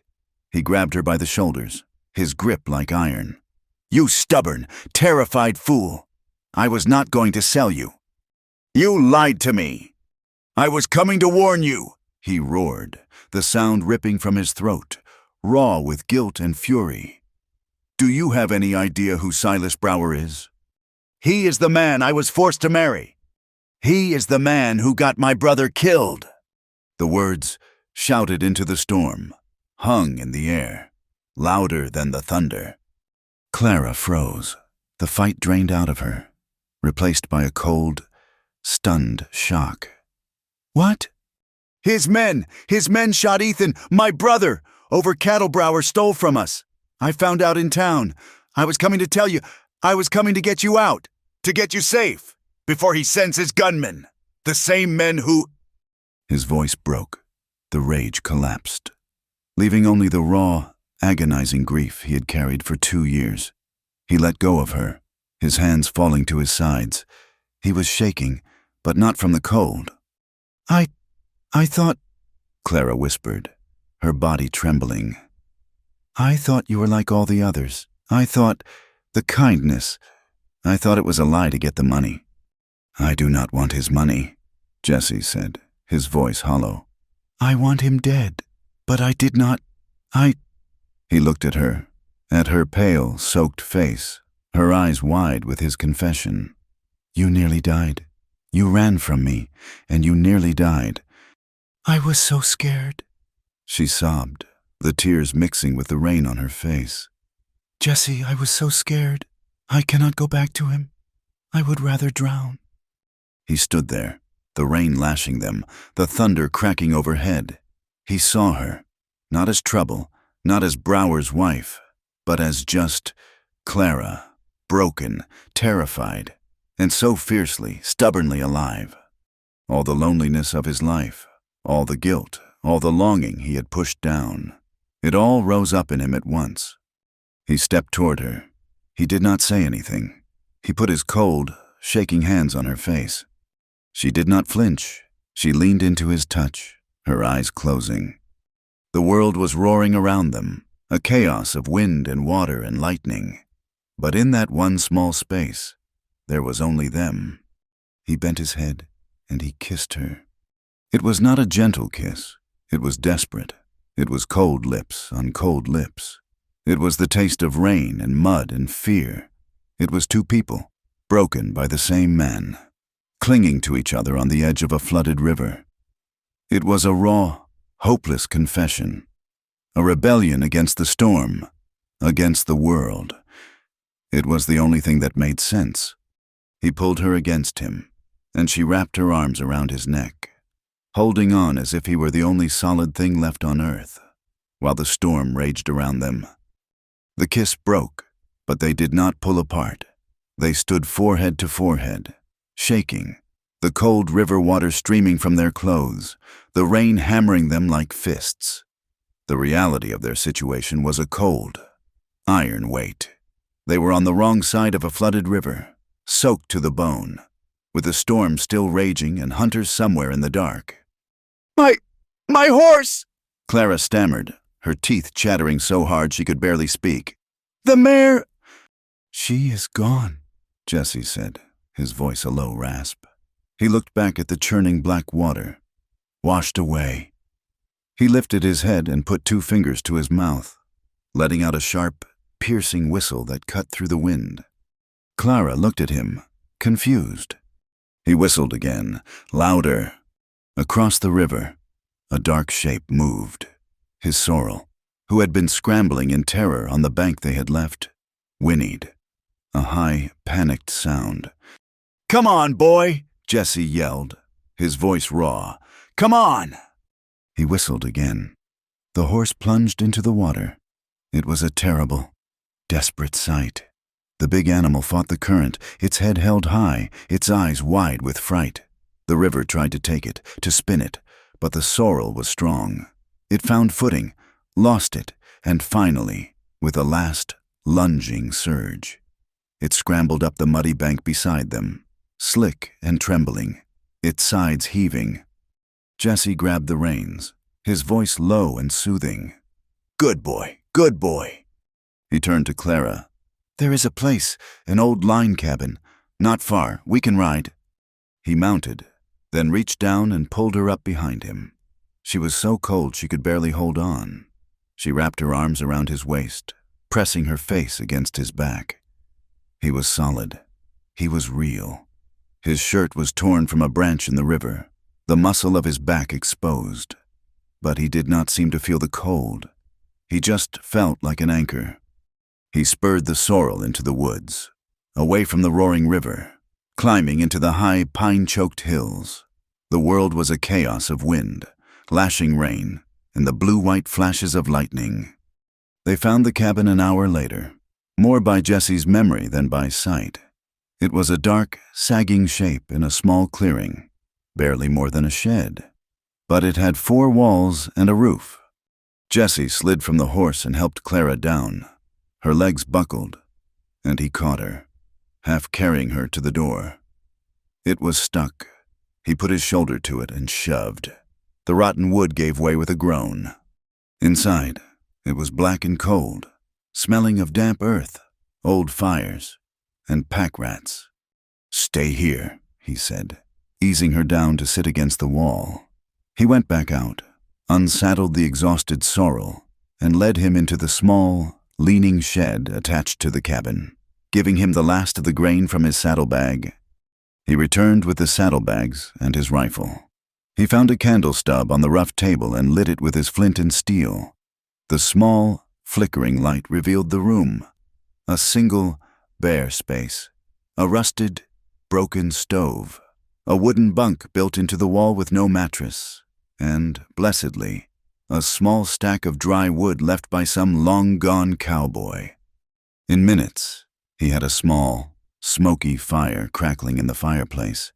It was not much, but it was heat. Clara had not moved. She was huddled against the wall, her body racked with shivers. The wool shirt he had given her, the one that had been so large, was plastered to her skin, revealing the thin, delicate shape of her. Jesse pulled his wet saddle blanket and threw it over his horse. He took the other, drier blanket from his bedroll. He knelt in front of her. "You have to get out of those clothes," he said, his voice quiet, impersonal. She looked at him, her eyes dull with cold. She tried to unbutton the shirt, but her fingers were numb, useless. He brushed her hands away, his own rough fingers surprisingly deft. He undid the buttons. She did not protest. She was beyond modesty, beyond fear. She was just trying to stay alive. He pulled the wet shirt off her shoulders, his gaze fixed on her face. He turned and grabbed the dry, rough wool blanket from his roll. He wrapped it around her, tight, covering her completely. He rubbed her arms and back through the blanket, his motions rough, trying to bring the life back to her skin. "Your feet," he said. He pulled off Ethan's heavy, waterlogged boots, and then the soaked, ragged socks. Her feet were pale and blue. He chafed them between his hands until she cried out, a small, pained sound. He stripped off his own torn, wet shirt, his back and shoulders gleaming in the firelight, the old scars on his skin standing out white. He sat on the floor, his back to the wall, and pulled her down, wrapping the blanket around both of them, sharing his own body heat. They sat in silence for a long time, the only sound the hiss of the fire and the scream of the wind outside. The rain was turning to sleet, a hard, sharp ticking against the single window. The immediate terror of the river faded, the shivering slowed, and the reality of what had happened between them settled in. The kiss, his confession, her fear. "What you said," Clara whispered, her voice muffled by the blanket. "About your brother, about him." Jesse stared into the fire. "It is the truth. Silas Brower. He had Ethan killed." "I did not know," she said, a small, tearing sob in her voice. "Jesse, I swear I did not know. My mother, she just said he was a rich man, a rancher from Laramie. I never heard his name until the wedding. If I had known." "It would not have mattered," he said, his voice flat. "You were sold. I was grieving. We were just two strings he was pulling." "I am so sorry," she said. He turned his head, his face close to hers. The firelight cast shadows on his scarred brow. "It is not your sin, Clara." They looked at each other, the shared warmth, the smell of wet wool and wood smoke, the isolation of the cabin. It was an island in the middle of a world that wanted them dead. "What happens now?" she asked. He could not answer for a moment. He thought of the men who were hunting her, Brower's men. They would be the same as the ones who killed Ethan. Hard men, with no mercy. "I cannot go back," she said, a new, hard strength in her voice. "I will not let him take me. I meant what I said. I would rather die. I would rather have died in that river." Jesse looked at her, at the stubborn set of her jaw. She was not the same terrified girl he had found in his barn. The storm in the river had scoured her down to something essential, something as hard and resilient as the land itself. "I do not want you to go back," he said, the words coming slow, as if pulled from the earth. "I do not—" He stopped. He did not know how to say it. "I do not want you to leave. I do not want to be alone again. I do not want him to win." He did not have to say it. She saw it in his eyes. He was a man of solitude, but he was not made of stone. The desperation he had seen in her, the kiss by the river, it had broken through the wall he had built around himself. She shifted, turning in the blanket to face him. Her hand came up, trembling, and touched the scar on his eyebrow. He flinched, but did not pull away. "You are a good man, Jesse Hart," she whispered. "No," he said, his voice rough. "I am not. I am a man who has killed, and I am a man who wants to kill again. You are a man who saved me." The space between them was so small. The fire was dying, the cabin growing cold again. They were just two people, trying to forget who they were, trying to forget what was outside. He was not a killer haunted by his brother. She was not a runaway bride. They were just a man and a woman, clinging to a spark of life. He leaned in, slow, hesitant. This kiss was not the desperate, cold collision by the river. This was slow. It was a question. She answered by not moving, by letting her eyes close. It was tender, and it was sad. It was a search for comfort in a world that offered none. His hands were rough against her skin, but his touch was gentle, as if he were holding something impossibly fragile. She pulled back, her breath catching. She was afraid of this, of him, of what this meant, afraid that this, too, would be taken from her. "Just one night?" she whispered, the title of a life she never thought she would have. Is that all?" Jesse looked at her, his heart aching with a tenderness he had thought long dead. He saw all their hopelessness, all their fear, and the one small, defiant moment they held in their hands. "If that is all we have got," he answered. He pulled the blanket tighter, and they lay down on the hard floor in front of the dying fire. They made love with a slow, quiet hesitation. It was not a fire. It was an ember, glowing against the vast, crushing cold. It was two people trying to prove they were still alive. Every touch was a rebellion, a small, stubborn yes against the storm's no. It was a moment of grace carved from a life of despair. Afterward, they lay tangled in the blanket. The cabin was almost dark, the fire just a bed of red coals. The wind had died. The silence was absolute. And in the silence, the guilt returned. Clara lay with her head on his chest, listening to the steady beat of his heart. The warmth was gone, replaced by a cold dread. She had not saved herself. She had just doomed him. "Jesse," she whispered into the darkness. "I am awake. They will kill you because of me. When they find us, they will kill you for helping me. For this." He did not answer for a moment. He was staring at the ceiling, at the blackness. He felt the weight of her, but it was not her weight he felt. It was Ethan's. "He will not let us stay hidden," Jesse said, his voice hollow. "I know Brower. He does not stop. He does not lose. He will tear this whole territory apart to find you." He felt a cold knot of worry. He had not saved her. He had just trapped her with him. "We will run," she said, trying to sound brave. "We will go west, to Oregon, or California. This land is his," Jesse said. "Every bounty hunter, every nosy neighbor like Amos, every man who wants $100, they are his eyes now. We cannot run." A terrible, cold despair settled over them. They had found each other, only to realize they were in a cage. They fell into a troubled, exhausted sleep, holding each other, not for warmth, but as if to keep the other from being stolen by the dark. Jesse woke first. He woke to silence, a deep, profound, heavy silence.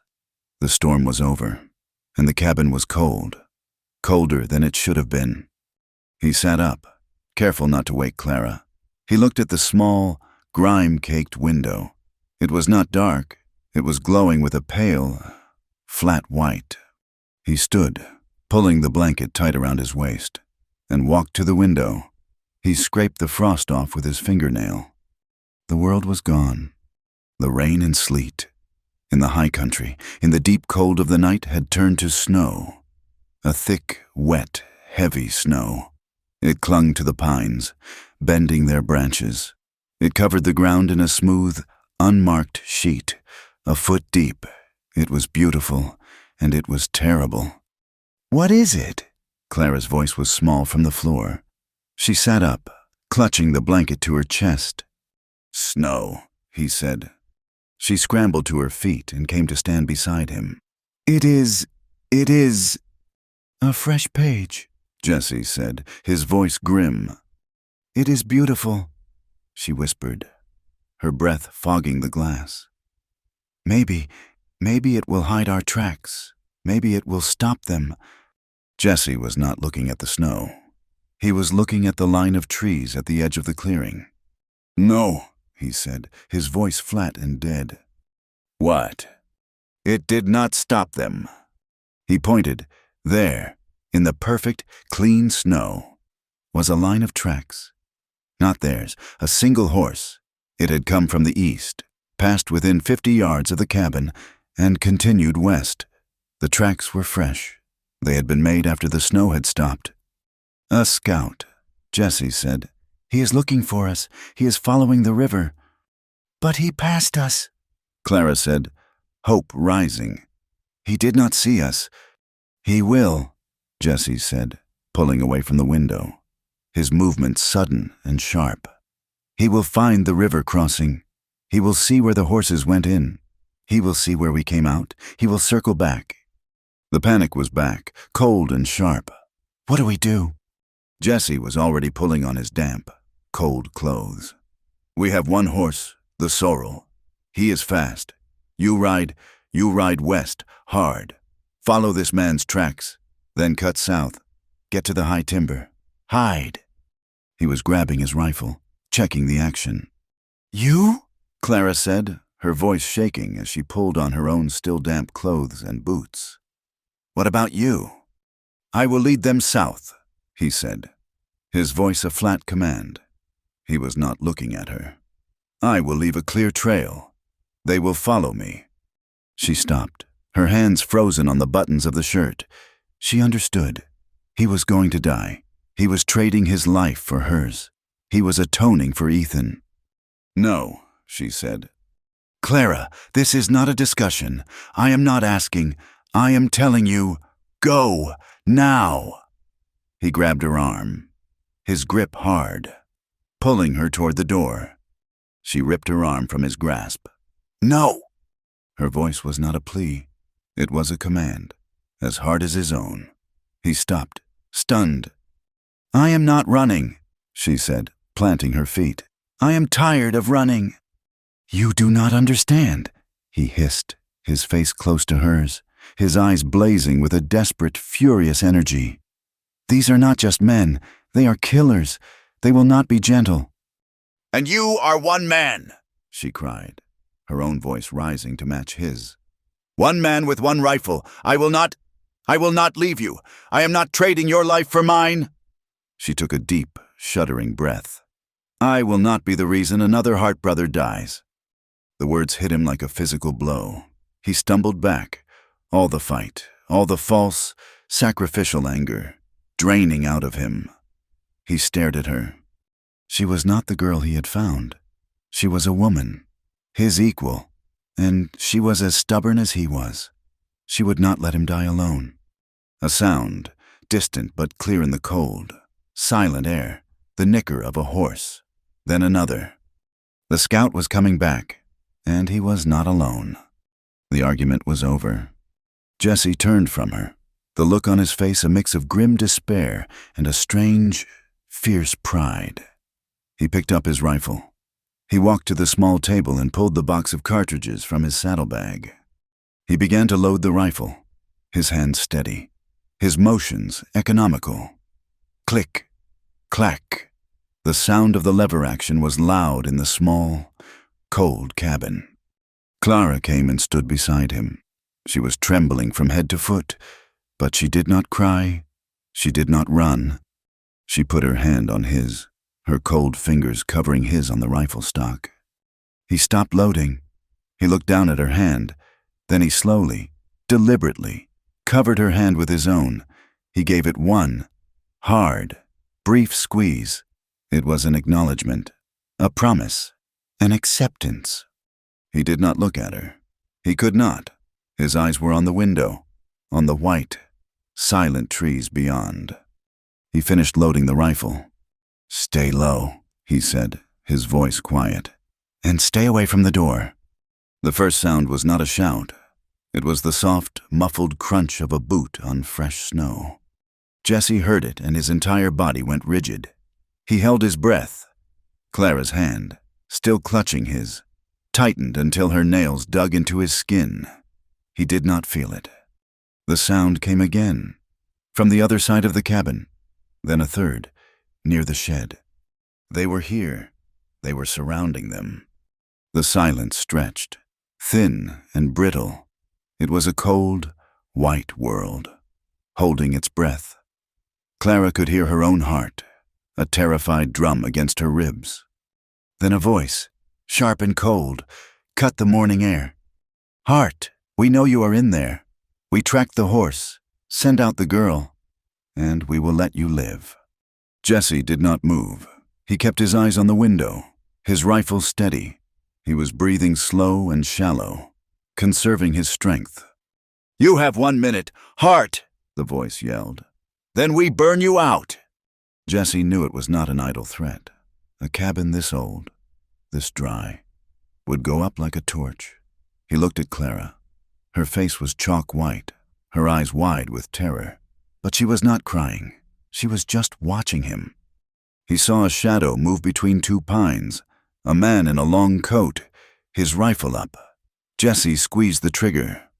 The explosion of the rifle was a shocking violence in the pure, white world. The sound cracked against the trees and echoed down the valley.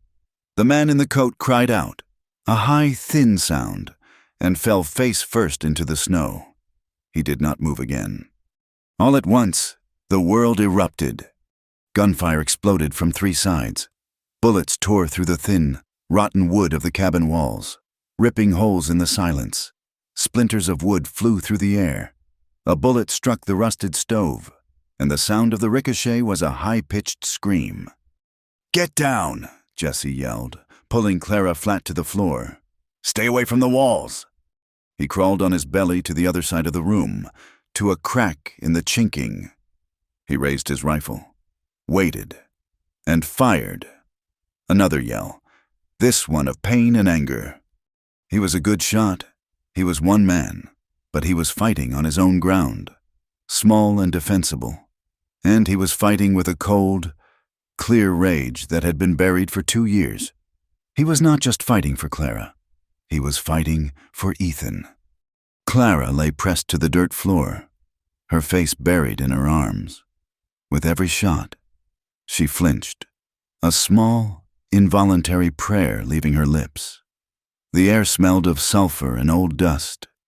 Jesse moved again, back to the window. The men outside were smarter now. They were not showing themselves. They were just firing, a steady, methodical assault, trying to punch a hole in his defense. "They are trying to get to the shed," he grunted, firing again at a flicker of movement. "They want the horse." He shifted, trying to get a better angle on the back of the cabin. He rose to one knee, bringing the rifle up. In that same instant, a bullet, fired blind, tore through the wall. It was not a clean shot. It did not have the high crack of the others. It was a heavy, dull thud. Jesse cried out, a sharp, choked sound that was half gasp, half groan. The rifle clattered to the floor. He slumped back, his hand flying to his left shoulder, his eyes wide with shock. "Jesse!" Clara screamed. The gunfire outside paused. The men had heard his cry. They were waiting. Clara forgot the bullets. She forgot the danger. She scrambled across the floor to him. He was leaning against the wall, his face pale, his teeth gritted. "I am hit," he gasped. "The shoulder. It is bad." A dark, wet stain was already spreading across the front of his shirt. "Get away from the wall," she ordered, her voice shaking but fierce. She grabbed his good arm and pulled. He was a dead weight. "Help me, Jesse, help me!" He grunted, using his legs, and she dragged him, scraping him across the floor, to the center of the room. She pushed him down behind the cold, rusted stove, the only thing in the cabin that might stop a bullet. He was bleeding. He was bleeding a lot. The dark blood pulsed from the wound, a terrifying, steady rhythm. Clara ripped the blanket they had shared from the floor. She ripped a long strip from it with her hands, with her teeth. "Hold still," she commanded. She wadded a piece of the wool and pressed it, hard, into the wound. He roared in pain, his back arching, but he did not push her away. I know it hurts, she whispered, tears streaming down her face now, hot and fast. I am sorry. I am so sorry. She bound the wound, wrapping the strip of blanket around his shoulder and chest, pulling it as tight as she could. It was clumsy, a desperate, messy piece of work, but the bleeding seemed to slow. He lay back, his breathing ragged, his eyes squeezed shut. They are still out there, he panted. They are waiting. I know, she said, her hands covered in his blood. She looked at him, at this man who had saved her, this man she had doomed. He was pale as the snow. He was shivering. He could not lift his rifle. He could not fight. The men outside were quiet. They were circling. She knew. They were waiting for him to bleed out, or for them to make a move, or they were gathering wood to burn them. A terrible, cold clarity came over her. They were not here for Jessie. They were here for her. As long as she was in this cabin, Jessie was a target. If she was gone, the fight would be over. They want me, Jessie, she whispered, her voice so quiet he could barely hear her. His eyes opened. They were cloudy with pain. Clara, do not even think it. You cannot fight them, she said, her voice hard. You cannot even stand. If we stay here, we will both die. They will burn us out, or they will wait until you are too weak to even lift your head, and it will be my fault. No, he said, trying to reach for her, but his good arm was trapped. We wait for dark. There is not that much time, she said. She leaned down and pressed her forehead to his. You saved me, in the barn, at the river. You saved me. Clara, let me save you now. She kissed him. She kissed him with a desperate, final intensity, tasting his sweat and his pain. I will not be the reason. She whispered against his lips. I will not run. I will lead them away. No! Damn it! No! He tried to sit up, but the pain sent him crashing back down, a low groan tearing from his throat. Before he could say another word, she was on her feet. She ran, staying low, to the back of the cabin. There was a small, flimsy door, meant for loading wood. That led to the shed. Clara, do not! It is suicide! He roared, his voice weak. She looked back at him, her face a mask of love and terror and a strength she had never known she possessed. Live, Jessie Hart. You just live. She yanked the door open and scrambled into the shed. The sorrel whinnied, terrified by the gunfire. Outside, she heard the men shout, She is in the shed! She is going for the horse! Clara did not have time for a saddle. She grabbed the horse's mane, shoved the bit into its mouth, and pulled herself onto its bare back. They are on the move! Get her! Brower wants her alive! She kicked the sorrel, hard. The horse, panicked, burst through the flimsy shed doors, scattering the rotten wood. She was out, in the white, bright snow. She saw a man, his mouth open in surprise, raising his rifle. She screamed, a high, wild sound, and kicked the horse again. The sorrel leaped forward, into the trees, galloping, fast, into the deep woods. She heard them behind her. After her, all of you, get her! The sound of hoofbeats, 3, maybe 4, plunging into the forest after her. In the cabin, Jessie lay in a pool of his own blood, listening. He heard the shouts. He heard the horses, all of them, crashing through the woods, the sound fading into the distance. Then, silence. The pure, cold, white silence of the snow. They were gone, all of them. They had taken the bait. She was gone. He was safe. You fool, he whispered, the word a sob. You beautiful, stubborn fool. He lay there for a minute, the pain a white-hot fire in his shoulder. He thought of her, alone, with those men. He thought of her face when she kissed him.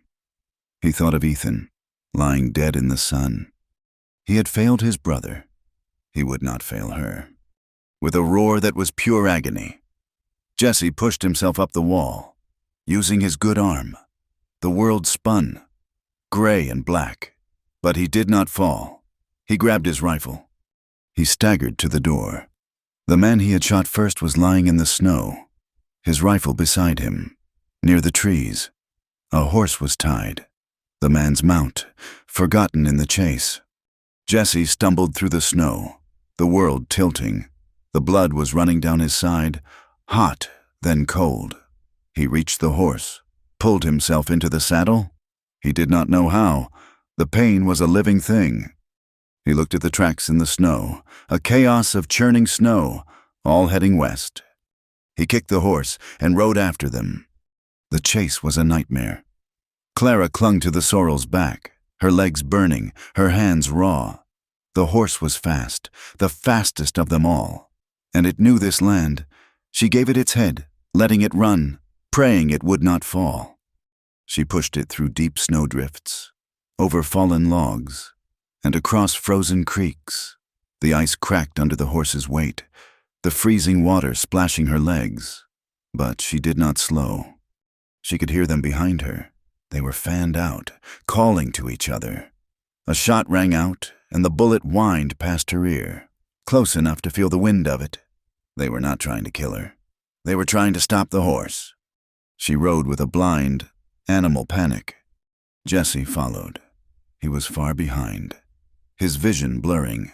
He was losing too much blood, but he was a tracker, and they were leaving a trail a child could follow. He pushed his borrowed horse, his teeth gritted, his world reduced to a single point, the tracks in the snow. Clara broke out of the trees, and the world fell away. She was on a ridge, a high, narrow spine of rock. On three sides was a sheer drop, hundreds of feet down to the wide, snow-covered plains below. It was a dead end. The sorrel reared, neighing in terror, his hooves slipping on the icy rock. She was trapped. She turned the horse, her heart seizing. 3 men rode out of the forest, blocking her only escape. They stopped, their rifles trained on her. They were not shooting. They were waiting. A 4th rider emerged from the trees. He was not one of the hired guns. He was older, thick-bodied, wearing a fine black wool coat and a black hat. He sat on a magnificent black stallion, and he was not even breathing hard. He looked at her, and his face was cold and furious. It was Silas Brower. He rode slowly toward her, his horse crunching on the snow. He stopped 10 feet away. "Well, Clara," he said, his voice a dry, cold rasp. It carried in the thin, still air. "You have been a great deal of trouble. You have cost me 2 men. You have cost me a great deal of time." Clara sat tall on the sorrel. She was trembling so hard she could barely hold the reins, but she met his gaze. "I am not your property, Mr. Brower." His face darkened. "You are Mrs. Silas Brower. You are my wife. The law says you are my property. And you," he sneered, "will learn to obey. I will die before I go back with you." "That can be arranged," he said, "but I would prefer you did not get down from the horse." "Leave her alone, Brower!" The voice was a hoarse, ragged gasp. Jesse stumbled out of the trees, his left side a solid mass of frozen blood. He was using his rifle as a crutch. He looked like a ghost. Brower turned, his face a mask of annoyance. "Ah, the cowboy. Hart. Jesse Hart. My men told me your name." His eyes narrowed. "I remember that name. You are the thief who stole my cattle 2 years ago." "You are the liar who murdered my brother!" Jesse roared, the words tearing from his throat. He raised the rifle, but his arm was shaking so violently he could barely hold it. The barrel waved in the air, a foot wide of its target. "Your brother was a thief," Brower said, his voice like ice. "He got what he deserved, just as you will." He nodded to his men. "Kill him." The 2 hired guns raised their rifles. Jesse tried to steady his aim, but he was too weak. He was going to die. "No!" Clara screamed. In one fluid motion, she threw herself from the sorrel and ran, placing her body directly in front of Jesse.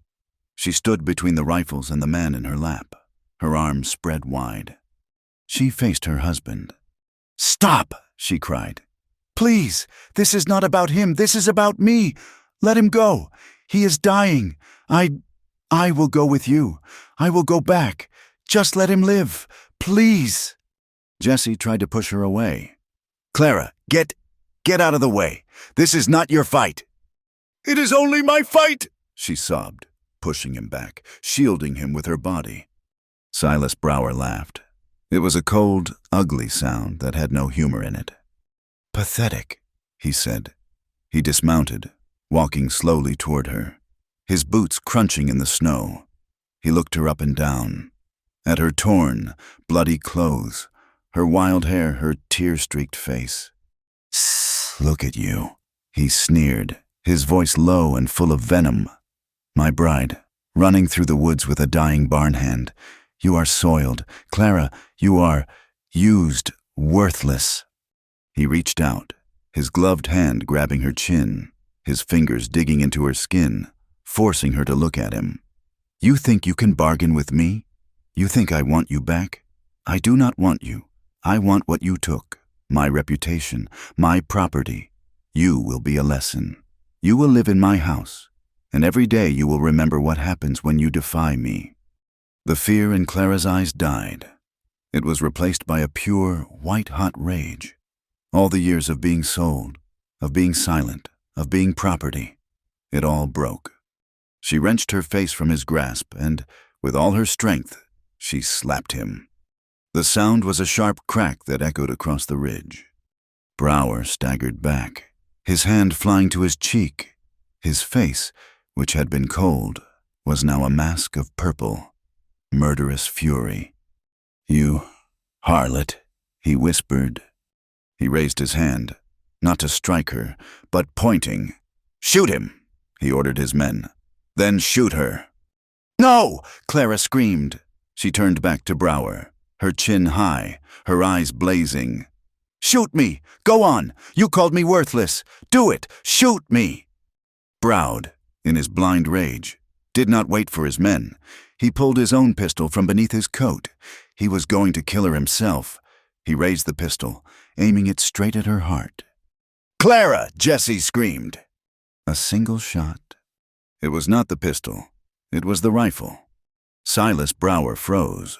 He looked down. A small, dark hole had appeared in the center of his fine wool coat. He looked up, his expression one of pure, stunned surprise. He made a small, wet sound. He fell backward into the snow. He did not move.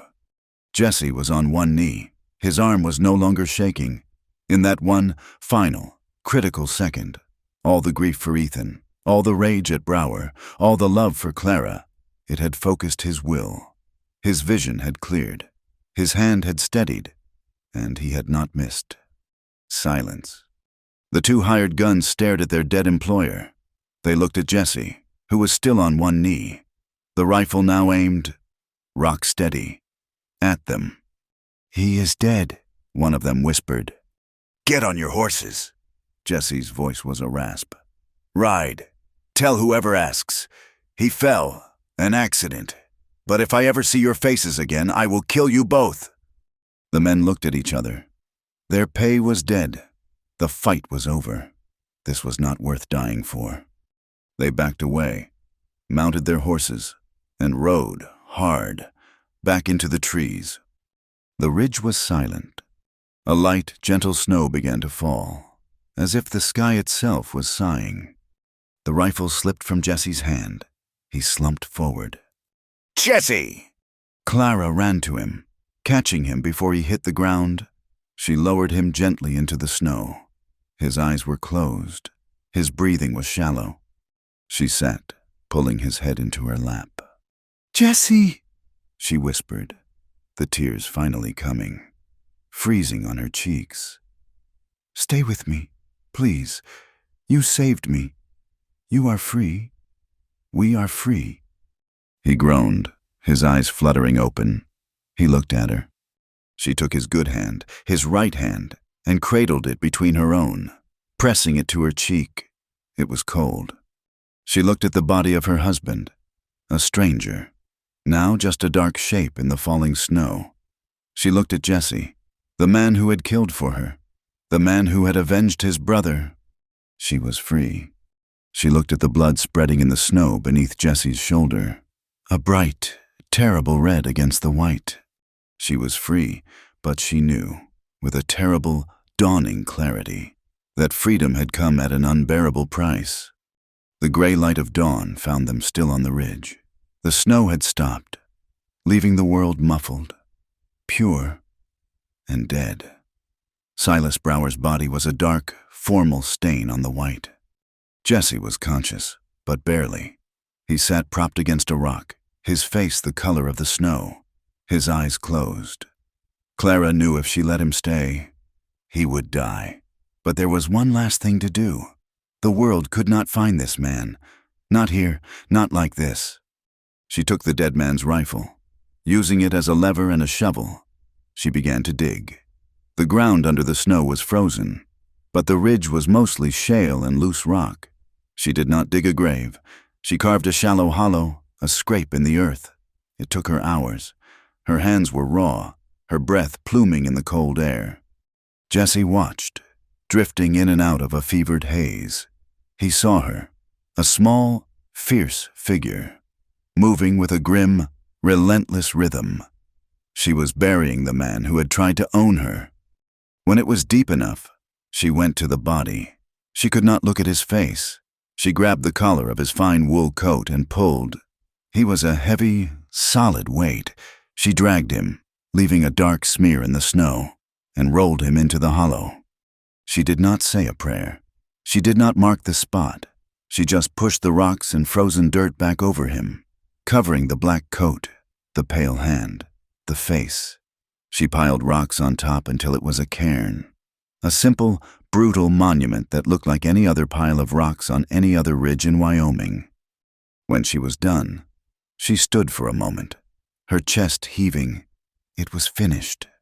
She went to Jesse. "We have to go." He nodded, his teeth chattering. She helped him to his feet. He cried out, a low, animal sound, as his shoulder took his weight.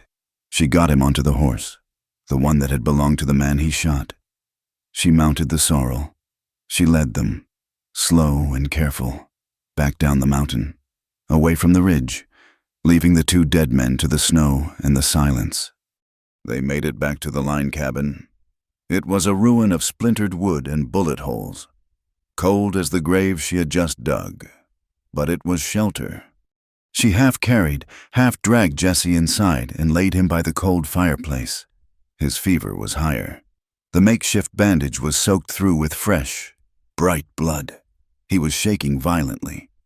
"Ethan," he muttered, his eyes rolling back. "So cold. Sun is too hot." "I am here, Jesse," she whispered, her voice breaking. "I am here. It is Clara." She knew he was dying. The wound, the cold, the ride. It was too much. He needed help, but first she had to erase them. She went outside.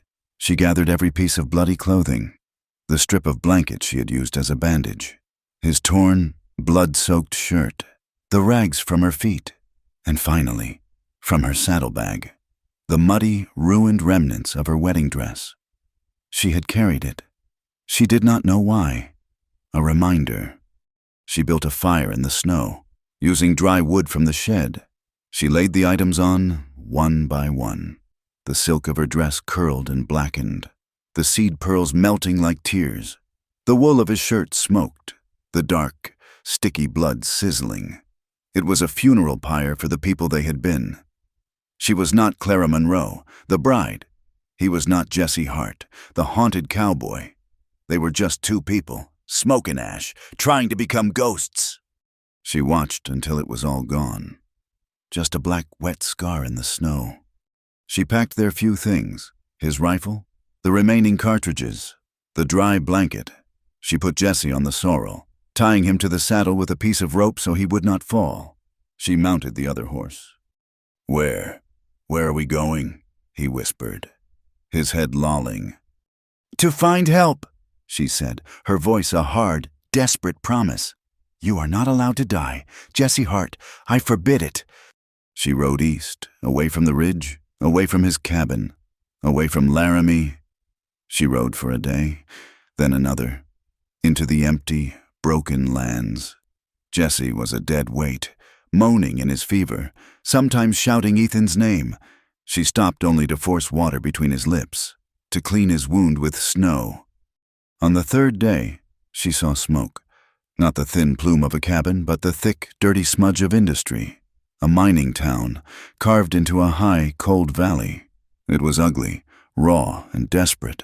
It was perfect. She rode down the single muddy street, lined with saloons, tents, and rough-hewn shacks. Men stopped to watch her. They were hard men, their faces grimed with coal dust. They saw a young woman, her face streaked with dirt, leading a horse that carried a half-dead, bleeding man. They saw trouble, but it was not their trouble. In a town like this, everyone had a past they were running from. She stopped at a building that said hotel, but was just a 2-story boarding house. A woman, her face as hard as the men's, came out onto the porch, wiping her hands on an apron. "We need help," Clara said, her voice raw. My husband, he was in a hunting accident." The woman looked at Jesse, at the fever-bright eyes, the bloody bandage. She looked at Clara's hands, raw and blistered from digging. She knew a lie when she heard one. She also knew a paying customer. "Room is $2 a week," the woman said. "A doctor will cost you $5. "We will take it," Clara said. They carried him upstairs to a small, cold room. The doctor came. He was drunk, but his hands were steady. He dug the bullet out, poured whiskey in the wound, and stitched it closed, all while Jesse lay unconscious. "He is strong," the doctor said, wiping his hands. "But the fever, it is in the blood. He might live. He might not. Keep him warm. Keep forcing water into him." For 2 weeks, Clara did not leave the room. She sat by his bed. She spooned water and thin broth into his mouth. She changed his bandages, using the last of their money to buy clean linen. She held his hand when he thrashed, when he called for Ethan. She talked to him, her voice low and steady, telling him about the sun, about the snow melting, about the world that was waiting for him. And slowly he came back. The fever broke. One morning, she awoke in her chair to find him looking at her. His eyes were clear. "Clara," he whispered. His voice was a dry scratch. She wept. She put her head down on the bed and wept for the first time since the chase. He recovered, but the rumor started. A town this small could not keep a secret. The whispers began in the saloon. A man, dead on a ridge. A rich man. A powerful man from Laramie. A runaway bride. A reward. Jesse was on his feet, pale and thin, leaning on a stick. When Clara came back from buying bread, her face was pale. "We have to go," she said. "I know," he said. "I heard the men talking downstairs." They left that night, slipping out the back of the hotel. They had one horse, the sorrel. They had his rifle, and $10 left. They walked, Clara leading the horse, Jesse leaning on it. They moved west. They became ghosts, chasing ghosts. They were bound by the shared trauma, by the crime, and by the love that had been forged in it. They moved from one rough town to the next, never staying long enough for their faces to become familiar. They were two shadows, always looking over their shoulders. Through the hardship, they survived. They learned each other. They learned the silence that did not need to be filled. They learned the small ways to comfort. In a cold winter in a Nevada camp, they ran out of money. Jesse was still not strong, his shoulder a knot of scarred, painful tissue, but they were starving. "I can work," Clara said. She went to the Chinese laundry at the edge of town and asked for a job. They gave her one. She washed clothes for 12 hours a day, her hands raw and bleeding in the hot, heavy water. She scrubbed the grime from miners' clothes, her back breaking. For pennies a day, but it was food. Jesse watched her come home, her hands wrapped in rags, her face gray with exhaustion. He said nothing, but the next day, he walked to the cattle yard. "I need work," he said. "You look half dead," the foreman said. "I can ride," Jesse said. He hired on as a cattle driver. The work was brutal. The cold was relentless. Every time he threw a rope, his shoulders screamed in agony. But he came home with money. They survived. They shared a single, cold room. They ate bread and beans, and in the dark, huddled under one thin blanket, they would talk. "Do you ever miss it?" she asked one night, her voice small. "Your cabin, your old life." He was quiet for a long time.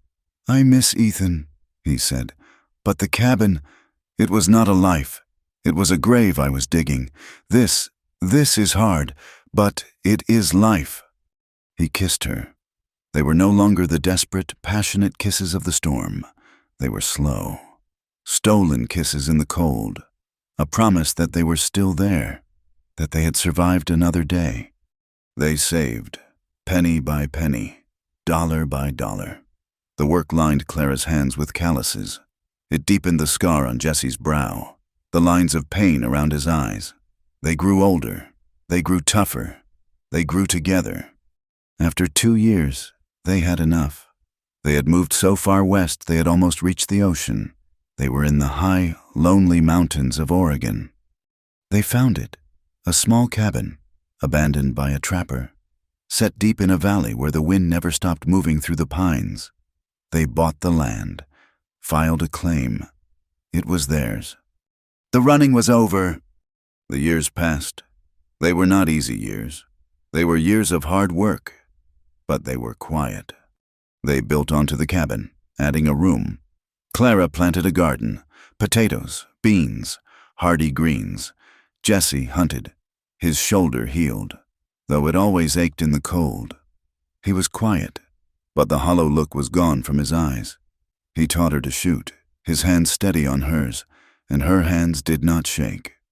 They lived in fragments of peace, quiet seasons of love, grief, and endurance. They grew old together. The fear faded.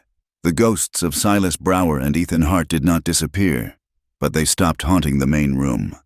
They became part of the story, part of the scars that had made them who they were. They never spoke of love. They did not have to. It was in the way he brought her the first mountain flower of spring. It was in the way she mended his coat. It was in the shared silence by the fire. One spring, nearly 20 years after they had fled Wyoming. Clara woke to the sound of the wind in the pines. The sun was streaming through the window. Jesse was lying beside her, on his back, his face peaceful. "Jesse," she said, smiling. "It is late. The sun is up." He did not move. Her smile faded. "Jesse?" She touched his face. It was cool. He was not breathing. He had not died in violence. He had not died in fear. He had just slipped away, in his sleep, in their bed, in the home they had built. She did not scream. She did not cry. A great, vast silence settled over her. She sat with him all day, holding his hand, his worn, calloused hand, until the sun began to set. The next morning, she buried him. She wrapped him in their wedding ring quilt, the one she had spent a winter stitching. She buried him beneath the tall pine tree at the edge of the clearing, the one where the wind, she always said, never stopped singing. She did not say a prayer. She just stood, her hand on the raw, turned earth, and said, "Thank you, Jesse." She lived on. She was alone, but she was not lonely. The cabin, the garden, the wind, they were full of him. Years passed. She became an old woman. Her hair was white as the snows of Wyoming. Her hands were gnarled, but strong. One evening, in the deep of winter, she was sitting by the fire, just as she had sat with him 1,000 times. She was mending his old hat. The leather was brittle, the brim soft. She ran her fingers along the inside band, and she felt it. A small, folded piece of paper, tucked deep into the sweatband. Her gnarled, trembling fingers worked it loose. It was old. The paper yellowed. The pencil faded. It was his handwriting, rough and spare. She had never seen it before. She unfolded it. It was not a long note. It was just one sentence. For her, it read, "One night became my whole life." Clara clutched the note to her chest. The tears she had not shed at his grave came now, slow and hot, tracking down the wrinkles of her face. It was the love letter he had never known how to say. She looked up, through the window, at the last purple light of the sunset. She saw the curtain, the one she had pulled shut against the firelight. She had taken it from his cabin in Wyoming. It was the only thing she had taken. It was a faded piece of calico, thin as a cobweb, but it had hung in every home they ever had. The wind sang in the pine tree, his song. She watched the sunset through the same curtain he had once shut against the storm, and she whispered to the empty room, to the memory of the man, to the long, hard, beautiful life they had carved from nothing. Just one night and forever after. Thank you for listening to our story. We would love to hear where you are listening from, so please comment below to connect with other listeners. Subscribe to the Wild West Campfire channel and share your thoughts in English.